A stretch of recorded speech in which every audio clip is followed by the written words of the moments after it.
Bueno, estamos con Miriam Lewin. Miriam Lewin es periodista, sobreviviente de la ESMA, autora también de un libro reciente que se llama Skyban, que tiene que ver con el tema que vamos a estar tratando, porque esta semana se condenaron por primera vez a los pilotos de los llamados vuelos de la muerte de la ESMA. Uki Goñi, autor también de un libro sobre Astiz y cómo se infiltró en el primer grupo de Madres de Plaza de Mayo. Se están por cumplir 40 años de ese hecho. Colaborador también del Guardian y el New York Times. Gracias a los dos por estar acá. Estuvieron muy cerca, digamos, bueno, vos, Miriam, muy involucrada también. Contanos por qué, hubo 3 juicios, este es el tercero. Este en particular te movilizó mucho. Este juicio me movilizó especialmente porque soy querellante, porque soy sobreviviente, pero además porque como resultado de una investigación periodística que reflejo en el libro, en Skyban, 2 de los pilotos de los vuelos de la muerte, los responsables justamente de haber arrojado al Océano Atlántico a las monjas francesas y a las fundadoras de Madres de Plaza de Mayo, a todo el grupo de la Santa Cruz, fueron condenados a prisión perpetua. Y si vos me preguntás qué era lo que yo esperaba que fueran absueltos. No tenía absolutamente ninguna expectativa. De los pilotos. Los 2 pilotos, hubo un tercero que como producto de la investigación estaba preso como ellos desde abril aproximadamente de 2011, que falleció en prisión antes de la sentencia. 2 de estos pilotos, María, eran comandantes en actividad de Aerolíneas Argentinas. ¿Hoy? En el 2011. Es decir, hasta que los meten presos. Que si vos viajabas en un vuelo a Madrid, a Miami o a Roma, con frecuencia, seguramente viajaste en un avión que estaba al mando de un tipo que había trabajado de asesino a sueldo de la Armada en los 70. Es decir, es muy impresionante pensar que en plena democracia, 2011, estos hombres seguían desarrollando su carrera en la aviación, en este caso en la aviación comercial, sin que nadie supiera de su horrible pasado. Ahora nos vas a contar cómo. Sí. Y el grupo originario tiene mucho que ver, Uki, con tu libro. En El Infiltrado vos contás, digamos, un poco cómo Astiz se infiltra justamente en el primer grupo de Madres de Plaza de Mayo, cómo las marca y cómo terminan siendo, bueno, teniendo el destino que contaba Miriam, ¿no? Sí, este juicio, la condena del miércoles para mí fue sumamente importante, pues yo a este grupo de 12 personas, las primeras madres, las monjas francesas y los otros 7 que iban con ellos, parientes desaparecidos y activistas de derechos humanos, yo los conocí mucho, porque yo trabajaba en el Buenos Aires Herald, que era un diario que se publicaba en inglés, que recibíamos a los parientes desaparecidos, o sea que todo este grupo de los 12 que fueron arrojados al mar por estos 2 pilotos que los encontraron gracias a la investigación de Miriam, yo los conocí personalmente. Y yo, de hecho, tuve que hacer fui testigo también en el juicio de la ESMA y mi libro fue usado como evidencia en el juicio anterior. Pero cuando hice una nota sobre esta condena para el Guardian, que fue una nota que tuvo mucho impacto, fue la segunda más leída en el Guardian el día miércoles y jueves, cuando terminé la nota tuve que apagar, me imagino lo que sintió Miriam, tuve que apagar las luces en casa y decir, bueno, esta gente que yo conocí ahora sí está muerta, porque fueron condenados los últimos asesinos, ¿no? Porque Astiz los secuestró, se infiltró entre ellos, los llevó hasta la ESMA, habrá torturado. Él había entrado en el grupo diciendo que él también era familiar, ¿no? Hermano de un desaparecido. Y decía que él se involucraba directamente en la búsqueda porque su madre estaba enferma.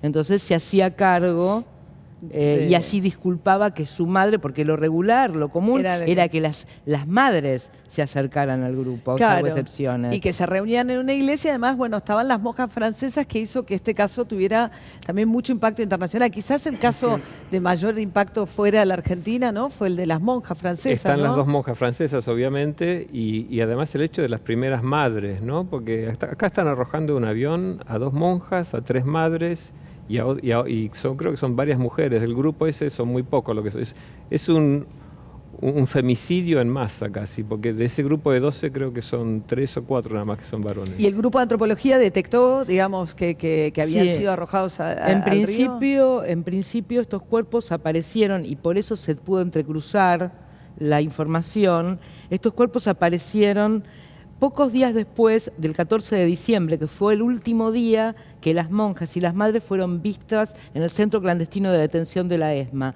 aparecieron en las costas de General Lavalle porque hubo una sudestada. La sudestada escupe todo del mar sobre la costa y aparecieron los cuerpos de 6 mujeres, 5 fueron identificadas.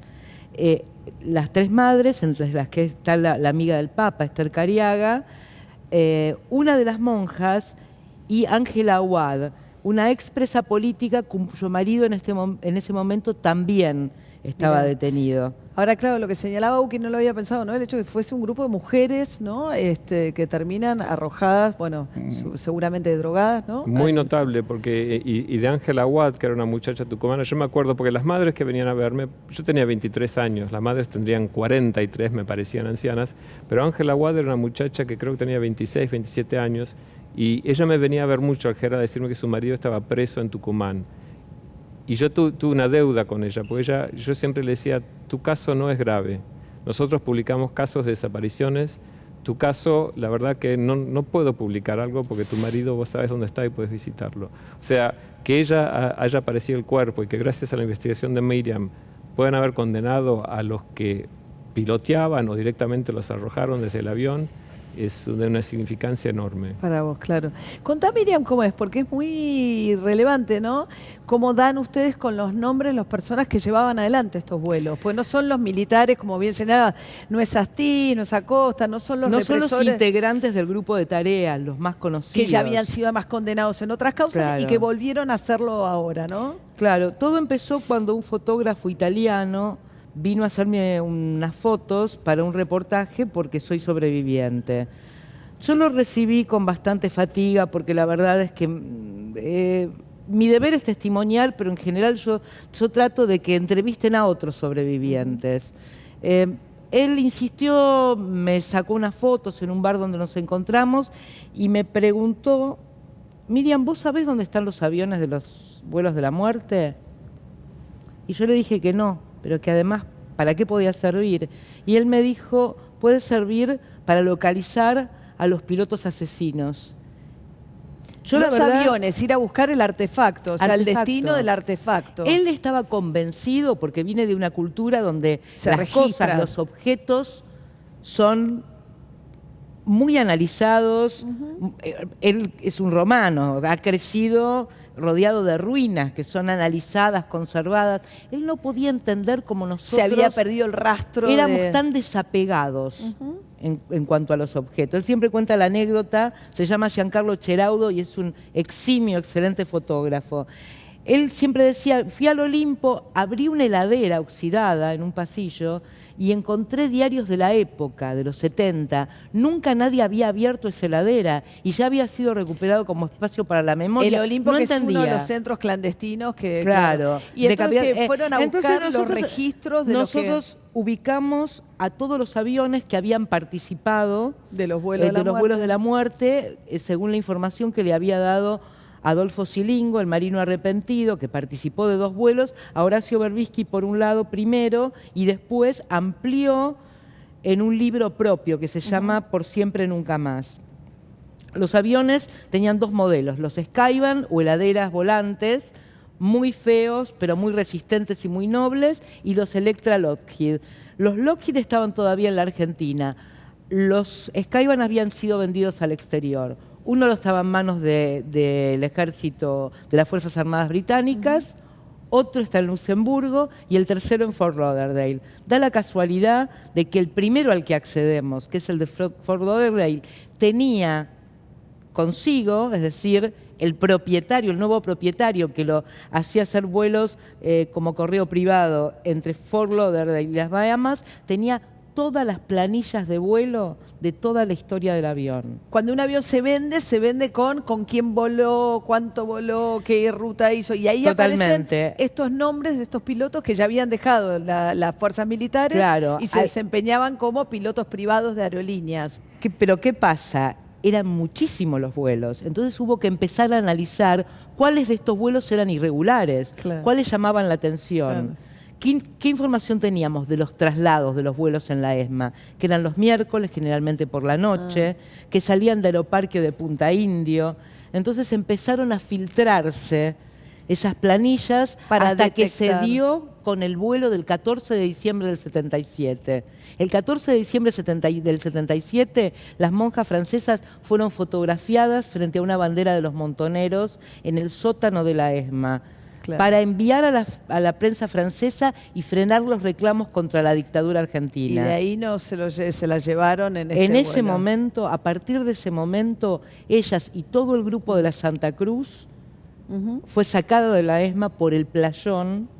Se lo subía a camiones adormecidos y se lo llevaba al Aeroparque o a Punta Indio. Y así cierra, Uki, ¿no? Lo que vos planteás es que es un círculo de 40 años, pues están por cumplir justamente, ¿no? Se cumple Sí. 40. 8 de diciembre, ¿no? Del 8 al 10 se del 8 produjeron al los 10. secuestros. Se producen los secuestros de la iglesia de Santa Cruz. Y vos sabés que hay una cosa que cuando se producen los secuestros, uno de los que nos viene a informar al Herald fue un muchacho rubio que trae la lista de los secuestrados. Y Robert Cox, que era el editor de Herald, y yo, que lo vi pasar, estamos convencidos que fue el mismo Alfredo Astiz que fue para dejar la lista de los Qué secuestrados. perversión. Porque entre la gente que venía a vernos al Herald venía Alfredo Astiz Como haciendo parte del pasar grupo de los como un hermano familiares. de desaparecido. Y vos sabés que Que- Giancarlo Charudo, que fue el que me vino a ver a mí primero, Este fotógrafo con la idea italiano. de buscar los aviones. Y yo estaba en otra investigación, le dije que no.